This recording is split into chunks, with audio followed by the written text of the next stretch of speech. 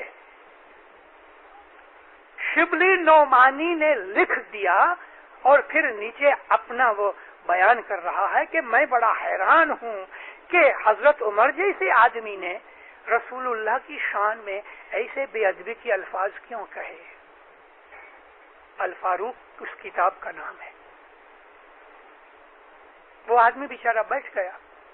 جب بیٹھ گیا تو کچھ ایسے لوگ بھی تھے, چھوٹا سا روم تھا, 10, 15, 20 آدمی مشکل سے بیٹھے ہوئے تھے.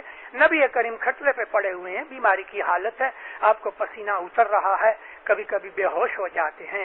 جب حضرت عمر نے اس طرح پکڑ کے اس کو بٹھا دیا کہ یہ آدمی تو بیماری کے اندر حجر کی حالت میں بکتا, یعنی جب بخار دماغ میں چل جاتا ہے اور آدمی کا دماغ بالکل غلط ہو جاتا ہے نا, تو اس کو کہتے ہیں الحجر.